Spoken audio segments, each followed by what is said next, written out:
오늘은요, 긴 본문이고, 그렇지만 특별히 23장 11절 말씀을 중심으로 그날 밤에라는 제목으로 여러분과 좀 말씀의 은혜를 받고 성찬을 진행하고자 합니다.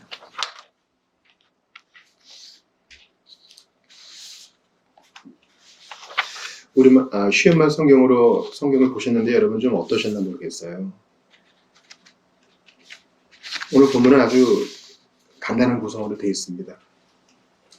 바울이 지금 잡혀가지고 고생을 하는 거죠. 고생을 하는 거예요. 자, 그를 죽이라 하는 유대인들은 너무 떠들어. 그래서 무슨 말인지 알아들을 수가 없고 이 말 저 말이 달라요.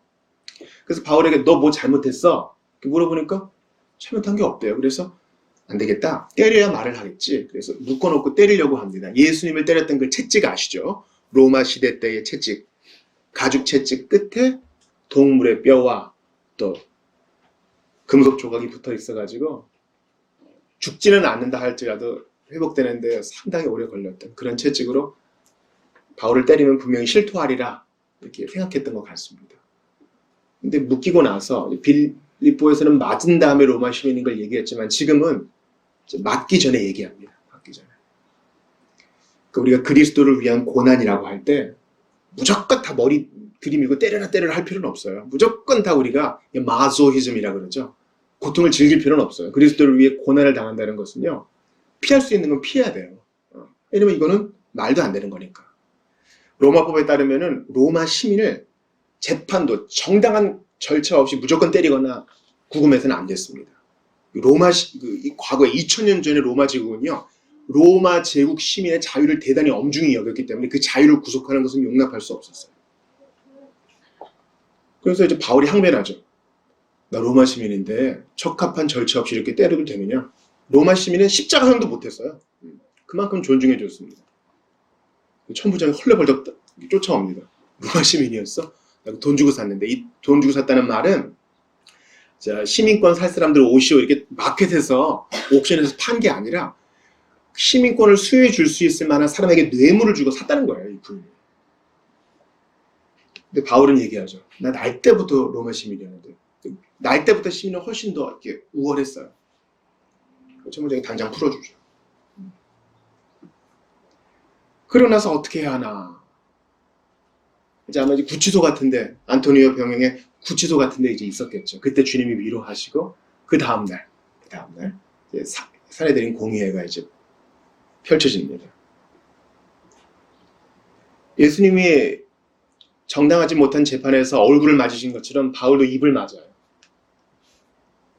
대제사장이 말도 안 되는 얘기를 했기 때문이죠. 근데 바울은 바리새파 사람이에요. 바리새파. 근데 사내들인 공의회 중에 바리새파가 이제 우파, 사내들인이 좌파 이렇게 됐습니다. 오늘날처럼 레프트 윙, 라이트 윙 읽는 것처럼요. 사내들인 의회는 두 개의 파가 존재했어요. 힘을 가지고 있는 사람들은 사두개파, 사독자손 아시죠? 사독자손. 그들이 조금씩 변질되기 시작하더니 나중에는 모세오경만 믿고 천사도 없고 죽은 후에 부활도 없고 천국도 없고 모세오경만 믿는 그런 사람이 되어버렸어요. 아주 세속적인 대대장이 됐죠. 반면에 바리새파는 다 믿어. 영도 믿고 부활도 믿고 천사도 믿고. 그러나 가난하고 실제 권력은 없어요. 그래서 이제 바울이 문제가 될 만한 화두를 던집니다. 나 부활 때문에 여기 있습니다. 부활 때문에 막 이제 국회에서 싸움이 나듯이 사내들인 공의회끼리 서로 싸우는 거예요. 있느니 없느니. 그래서 천부장이 보니까 이것도 안 되겠어. 그래 다시 잡아놓고 이제는 유대의 주도인 가이사랴로 더 높은 곳에 가서 재판받아라 이렇게 시행하게 됩니다. 그때 이제 유대인들이 마음을 먹죠. 40명이 바울을 죽이기 전에는 먹지도 마시지도 않겠다. 나 저놈을 죽여야 되겠다. 이런 분노가 하늘을 찔렀어요. 그래서 바울의 생질이 이걸 알고 이 사실을 바울에게 알려주고 또 이 생질은 천부장에게 말해서 무사히 바울이 가이사랴까지 도착하게 된다는 것이 오늘 본문의 얘기입니다. 제가 먼저 알려드리고 싶은 것은요. 이 천부장은 몇 명의 군인을 거느리고 있어요? 1000명이죠. 그러니까 백부장을 밑에 또 몇 명 거느리고 있겠어요? 백부장을 10명 데리고 있겠죠. 근데 여러분, 이 천부장이요, 약간 좀 이율배반적인 자세를 취해요. 처음에 바울을 사슬에 묶어, 그리고 좁혀, 그러면 실토하겠지라고 시킨 사람이 누구예요? 천부장입니다. 근데 바울이 나 로마 시민이야 그래서 후다닥 풀어준 사람도 천부장이죠. 그러니까 천부장이 원래 법대로 하지 않았어요. 그런데 그가 벨리스 각하한테 재판을 의뢰하면서 보낸 편지를 보세요. 23장 27절 보세요. 글라우시오 루시아가 총독 벨리스 각하께 문안드립니다. 이게 이제 우리가 바울 서신에서 보는 전형적인 로마 편지 형식이에요. 제가 보내는 이 사람은 유대인에게 붙잡혀 살해당할 위협에 처했으나 제가 군인들을 보내어 구출해냈습니다. 이게 1인칭이에요. 그가 로마 시민인 것을 제가 알았기 때문입니다. 이게 자기의 허물은 감추고 내가 잘해서 이 사람 구해냈는데 보니까 사형당할 이유는 없습니다. 근데 유대인들이 죽이려고 그러니까 각하께서 좀 잘 재판해 주세요. 이렇게 부탁합니다. 이 천부장 루시아가 상당히 이율배반적인 태도를 취해 자기 진급에 아마 관련이 되어 있으니까 그런가 같아요. 그러나 그가 이렇게 이율배반적인 태도를 취하지만 기본적으로 친절해요. 그렇지 않아요? 바울이 찢겨 죽을 것 같으니까 그를 구해냅니다. 바울이 로마 시민인 것을 밝히니까 바로 사슬 풀어줍니다. 바울의 생집, 바울의 조카가 어떤 신분이기에 천부장을 바로 만날 수 있을까요? 여러분, 우리가요, 우리 동네에 뭐 부대 잘 아세요? 부대 민간인이 들어가려면 쉽지 않습니다. 먼저 주민등록증, 신분증 제시해야 되고 방문 목적 써야 되고 윗선에 전화해야 됩니다. 통신보안 누구입니다. 누가 해야 되는데 들어보낼까요 말까요? 기다려야 됩니다. 우리가 멀쩡한 부대에 들어가서 부대장을 만나는 거 쉬운 일 아니에요. 바울의 생질이 어떤 사람이었기에 그를 만날 수 있을까? 이 천부장이 기본적으로 친절해요. 그래서 바울의 조카 말을 듣고 네 말이 그렇구나. 바울을 죽이려는 사람이 있구나. 그리고 보호해 줄게. 어떻게 보호해 주나요? 여러분 오늘 본문 뒤에 장 한번 보세요. 23장 23절 2323 보세요. 같이 읽어볼게요. 시작. 천부장은 즉시 백부장 두 사람을 불러 명령했다. 너희는 오늘 밤 9시에 가히 사례로 출발할 수 있도록 보병 200명과 마병 70명 그리고 창을 쓰는 병사 200명을 대기시켜라. 다시 여러분께 질문할게요. 이 천부장 루시아는 몇 명의 군인을 데리고 있다고요? 1000명인데 지금 바울을 한 100km 안 되는 지금 이제 예루살렘에서 가이사랴로 호송하는 밤에 호송하는 작전에 지금 몇 명을 투입시켜요, 여러분? 몇 명이에요? 470명. 자기 군대의 절반을 이 바울 한 사람을 호송하기 위해서 써요. 친절한 거죠. 이거 오늘날의 전술로 따지면 그렇게 뭐 칭찬받을 만한 부대 이동은 아니에요. 병력의 반을 한 사람 죄수 호송하는 데 쓴다고? 여기서 우리가 뭘 볼 수 있어요? 성도 한 사람을 보호하시고 위로하시기 위해서 하나님이 세속 권력을 사용하세요. 여러분 바사왕이요. 다니엘을 너무 했겠어요. 그 할아버지 왕이 다니엘을 너무 아꼈다고요.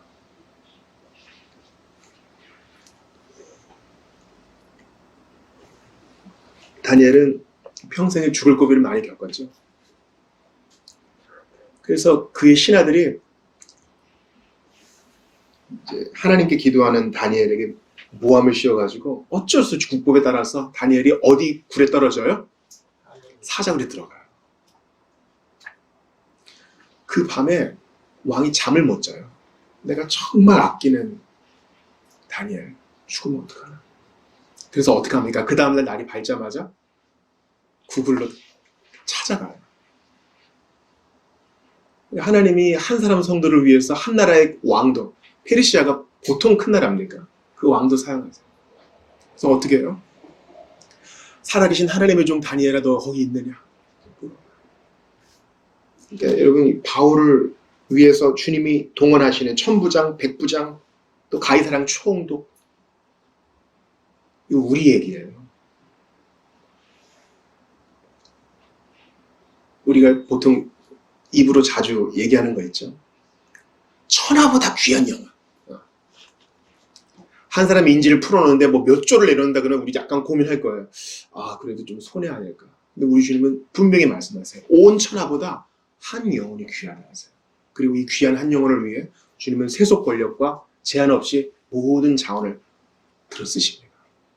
우리가 그런 존재예요. 여러분 저 따라해 보세요. 성도는 귀한 존재다. 귀한 존재 자체로 귀한 거예요. 우리가 뭘 할 수 있고, 얼마나 공헌을 많이 했고, 얼마나 예배에 안 빠졌고, 이런 것보다 하나님은 성도를 귀히 여기셔서 특별히 사명을 잘 감당하고 주님 명령에 순종하는 성도를 귀히 여기셔서 어떤 방법을 다 동원하시든지 성도를 보호하세요. 예수 믿건 안 믿건 간에 어떤 방법을 사용하시든 어떤 사람을 사용하시든 그를 보호하십니다. 근데 제가 여러분과 또 하나 생각해 보고 싶은 건요. 바울의 입장에 한번 대봤으면 좋겠어요. 바울은 여태까지 몇 차 전도여행을 했습니까? 몇 차 전도여행? 3차에 걸쳐 전도여행을 했어요. 산 넘고 물 건너 바다 건너서 걷기도 하고 말도 타기도 하고 배도 타기도 하면서 여기저기 막 다녔어요. 그러면요 가속이 붙어요. 일이 잘 되고 사람들이 믿잖아요. 막 이방인들이 믿고 신나잖아요. 그죠? 어떤 일을 할 때 가속이 붙으면 재미있어요. 능률도 생기고요. 보람도 있고요. 회당에 들어갔는데 유대인들은 싫어해? 근데 이방인들은 믿네? 그리스 사람 믿고 로마 사람 믿고 우리가 볼 때 유대인들이 개라고 부르는 사람들이 믿어. 그것도 뜨겁게 믿어. 빌립보에서의 놀라운 열매를 보세요. 고린도에서의 그 더러운 우상 딴지 같은 도시에서 성결한 성도들이 일어나는 것을 봤잖아요. 에베소에서 집중해서 가르쳤는데 쟤네들이 일어나는 것을 봤잖아요. 얼마나 신나. 근데 지금은요. 지금 며칠째 갇혀있어. 속이 터져요. 나를 자꾸 오해하니까. 나는 율법을 어긴 적이 없는데 자꾸 나를 그렇게 오해하니까. 지금은 어디 가지도 못하고 이렇게 묶여있어요. 바울의 입장이 되면 되게 답답하겠죠.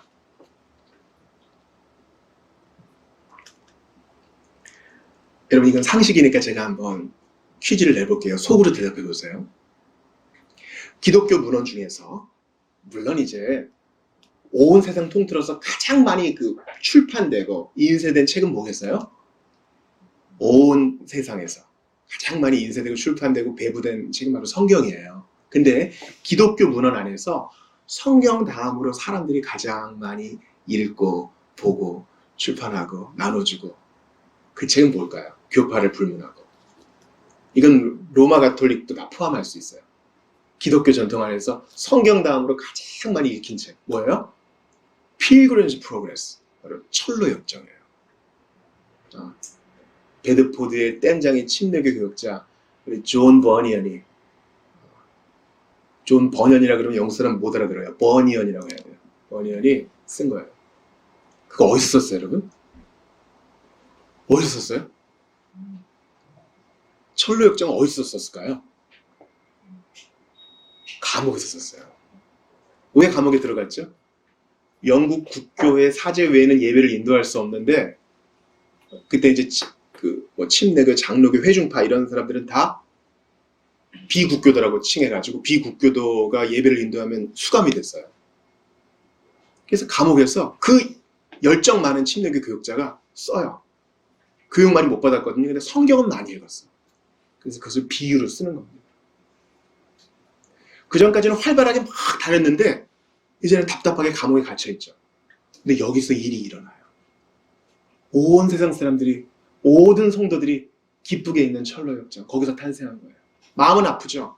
바깥에는 성도들이 있고 앞을 못 보는 딸이 있고, 근데 갇혔을 때야 비로소 놀라운 일들이 일어나요. 제가 지금 말씀드리고 싶은 것은요, 주님과 동행한다는 것은요, 주님의 페이스에 내 발걸음을 맞추는 거예요. 에녹처럼 주님과 동행한다는 것은, 잘 들어요. 에녹처럼 주님과 동행한다는 것은 주님이 때로 빨리 걸으실 때가 있어요. 그때는 나도 빨리 가는 거예요. 또 주님이 천천히 가실 때가 있어요. 그때는 거기에 맞추는 거예요. 강아지 산책시켜 보셨어요? 좋은 강아지는요, 주인 옆에 딱 붙습니다. 앞서가지 않아요. 딱 붙는 거예요. 맹인견들 보세요.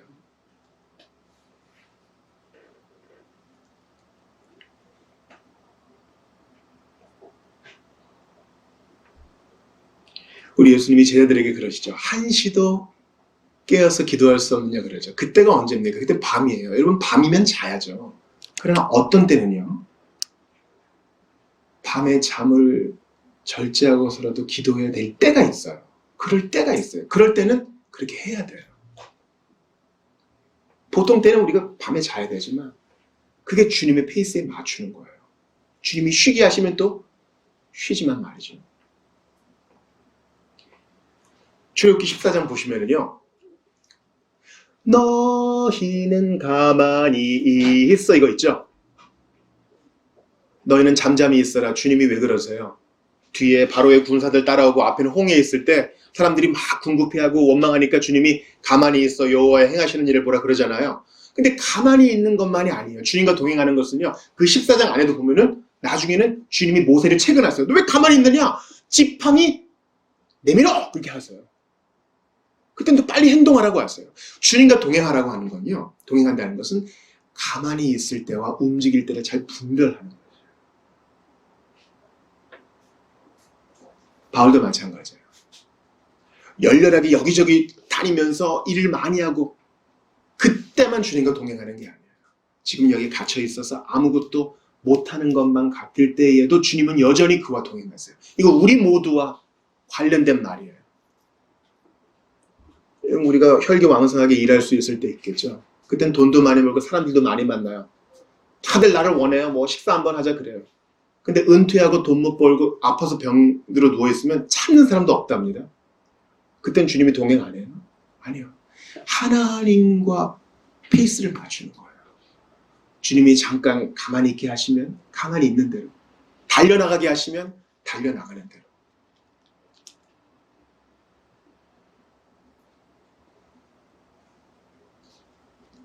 무화과 나뭇잎이 마르고 우리 찬송 불렀죠. 나의 발을 사슴과 같게 하사. 내 앞에 있는 산을 없애주시면 좋지만 없애주시면 그런 대로 찬송하며 나가고 안 없애주시고 산을 그대로 주시면 사슴과 같은 발을 주신 것에 감사하며 뛰어가는 거예요. 그게 주님과 동행하는 것이에요.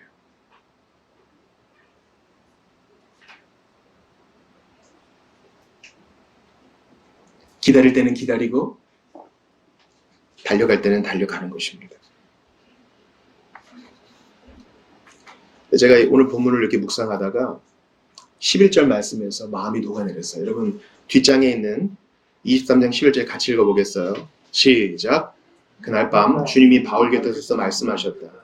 용기를 내라. 예루살렘에서 네가 나에 대해 증언한 것처럼 로마에서도 나를 증언해야 한다.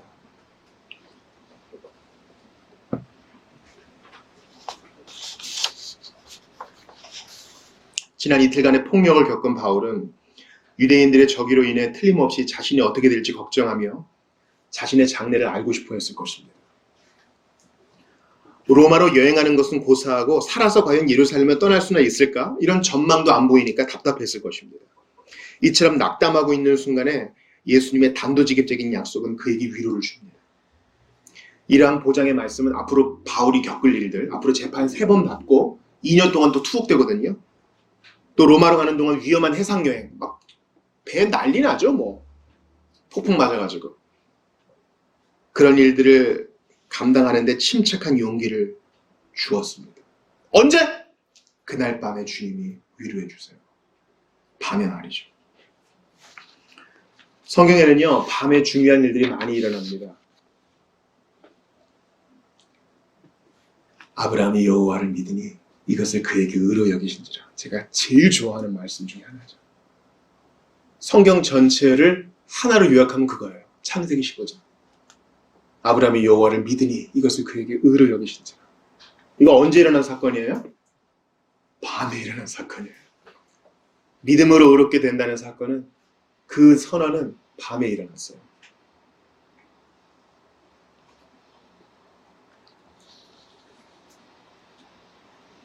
욥기 35장 10절에 보면은 하나님을 밤중에 노래하게 하시는 분으로 얘기하죠.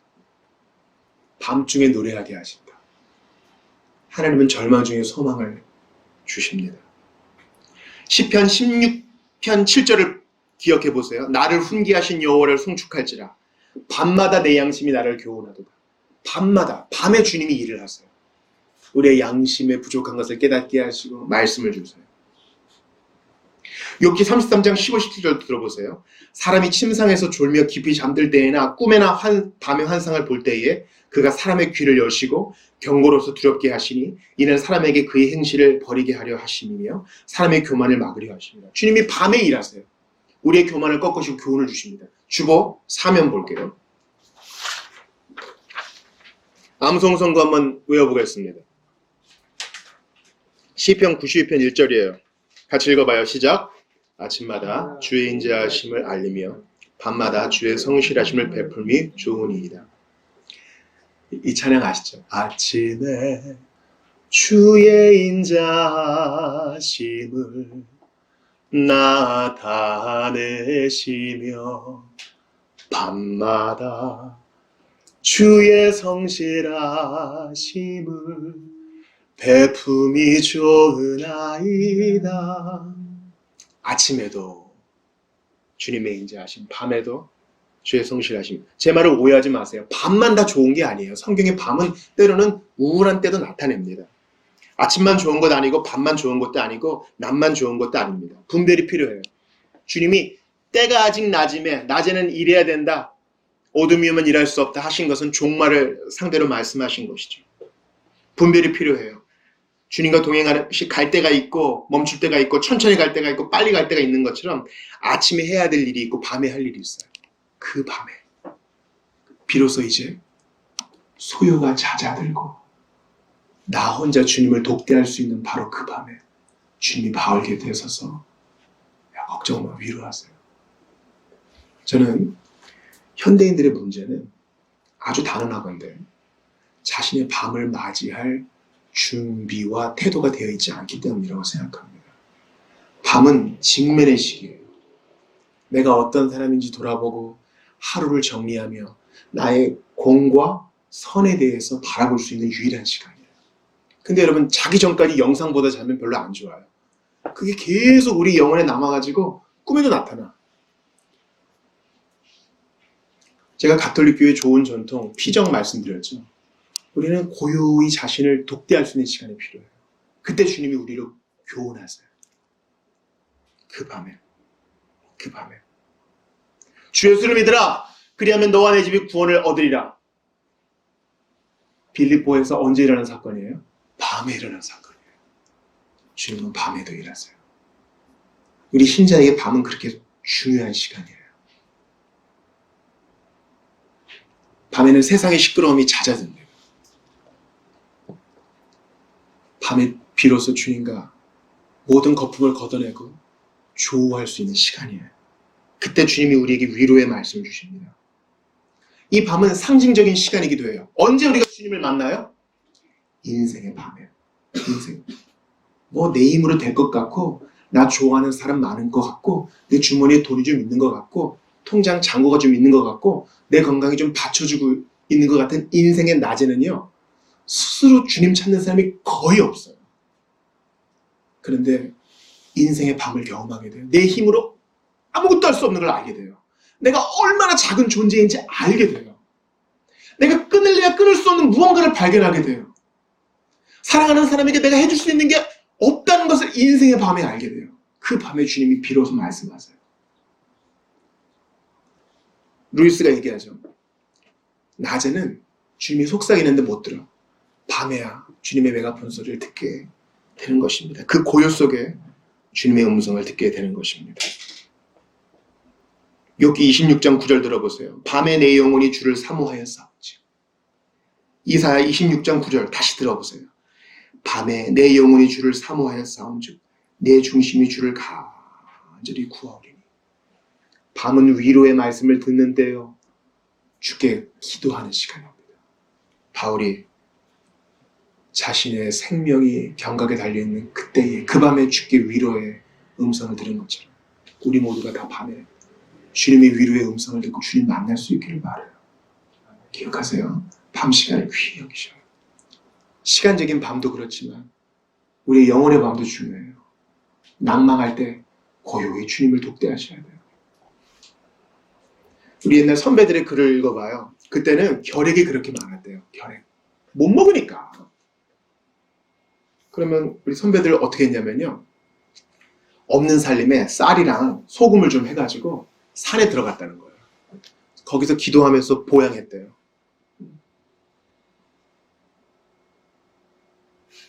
인생의 밤을 주님 앞에 지혜롭게 보낼 수 있기를 바라요. 여러분과 성경을 좀 찾아 읽을 텐데요. 시편 77편입니다. 시편 77편 4에서 20절까지를 찾아 읽겠습니다. 성경 찾아보세요. 시편 77편입니다.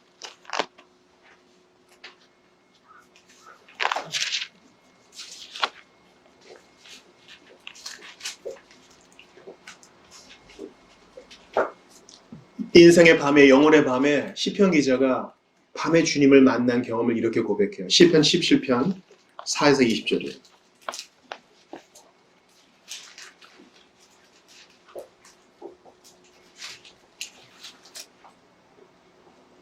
우리 한 절씩 교독합시다. 주께서 내가 눈을 붙이지 못하게 하시니 내가 괴로워 말할 수 없나이다. 내가 옛날 곧 지나간 세월을 생각하여 싸우며 밤에 부른 노래를 내가 기억하여 내 심령으로 내가 내 마음으로 간구하기를 주께서 영원히 버리실까? 다시는 은혜를 베풀지 아니하실까? 그의 인자하심은 영원히 끝났는가? 그의 약속하심도 영구히 폐하였는가? 하나님이 그가 베푸실 은혜를 잊으셨는가? 노하심으로 그가 베푸실 긍휼을 붙이셨는가 하였나이다. 또 내가 말하기를 이는 나의 잘못이라. 지존자의 오른손에 해 곧 여호와의 일들을 기억하며 주께서 옛적에 행하신 기이한 일을 기억하라. 아멘.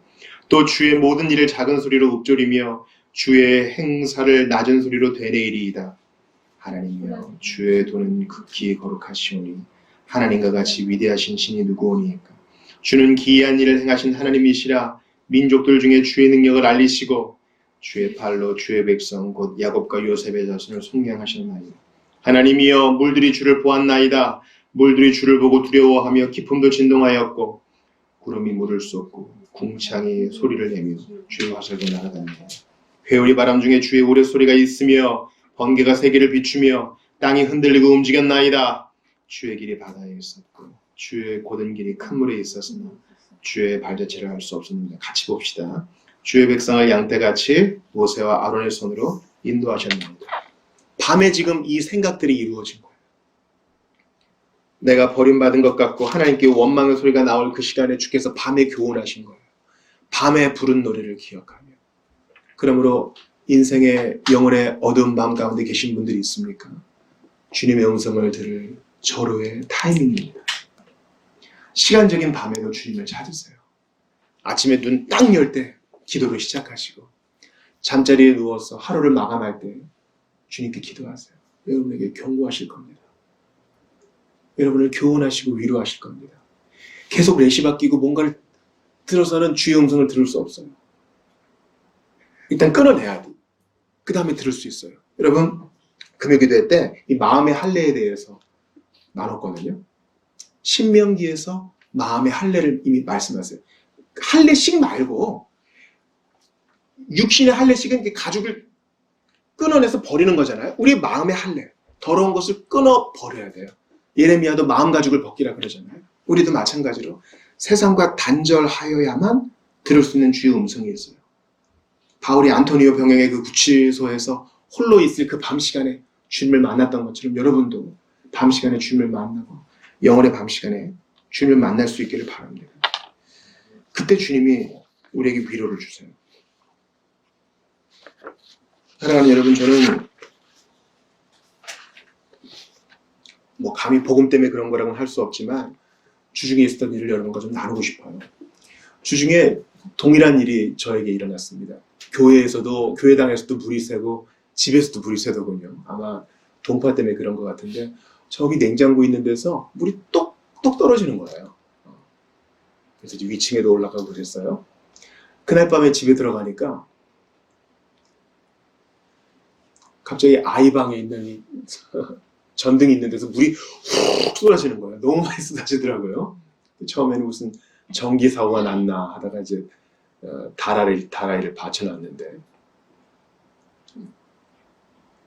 그날 밤에 그 난리를 겪으니까 야 이거 어떡하나. 이건 복음 때문에 그런 게 아니라 그냥 생활의 불편함이죠. 불편함이죠.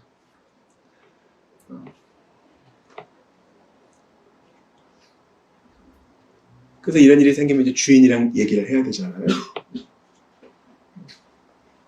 근데 주인이 이제 무슨 일이 있었는지 얘기를 해주더라고요.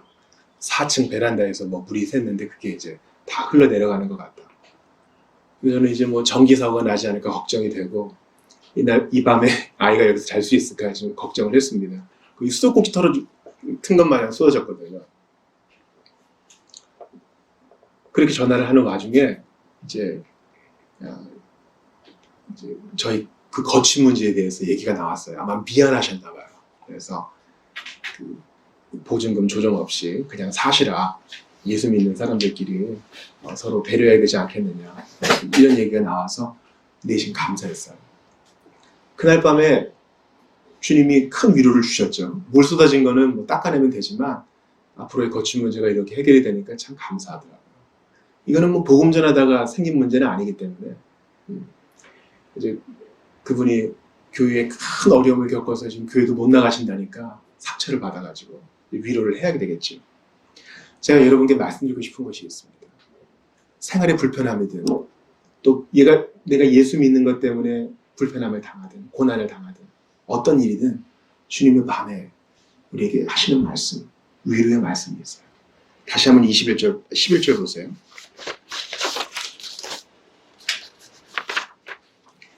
그날 밤 주님이 바울 곁에 서서 말씀하셨다. 용기를 내라. 예루살렘에서 네가 나에 대해 증언한 것처럼 로마에서도 나를 증언해야 한다.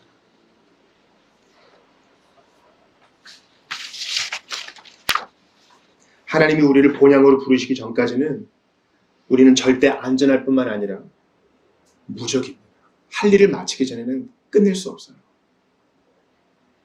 자살하면 안 돼요.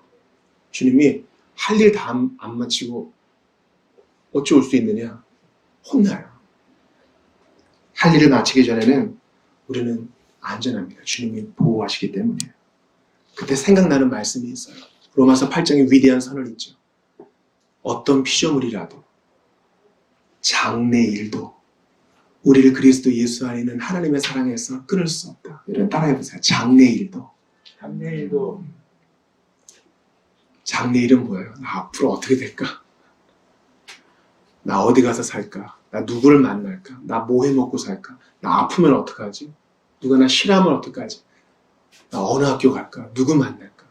그런 장래일에 대한 걱정도 우리를 그리스도 예수 안에 있는 하나님의 사랑에서 끊을 수 없어요. 끊을 수 없어요. 그러므로 밤에 우리를 위로하시는 주님의 음성을 듣고 밤에 주님과 교제하며 영혼의 밤중에 있을지라도 로마서 8장 기억하며 결코 주님 사랑 의심치 않으며 오히려 주님 전하는, 간증하는, 찬양하는 우리 모두가 되실 수 있기를 간절히 축원합니다. 우리 주신 말씀 붙들고 기도합시다. 오늘 본문에는 자세히 나오지 않았지만 얼마나 답답했겠어요. 얼마나 무서웠겠어요. 얼마나 외로웠겠어요. 얼마나 불확실했겠어요. 그 밤에 주님이 위로하세요. 이런 위로가 여러분에게 다 있기를 바랍니다. 그러니 주여 세상의 소음과 단절하고 주님과 물리적인 밤에도 교제하고 영혼의 밤에도 교제할 수 있도록 도와달라고 우리 잠깐 기도하고 성찬을 받겠습니다. 하나님께 감사합니다. 오늘 저에게 귀한 말씀 주셨사오니 심하지 아니하고 주님과 교제하게 하여 주시옵소서. 간절히 기도하오니 주님과 내용하게 하시옵소서. 모든 것 맡기고 교제하게 하여 주시옵소서.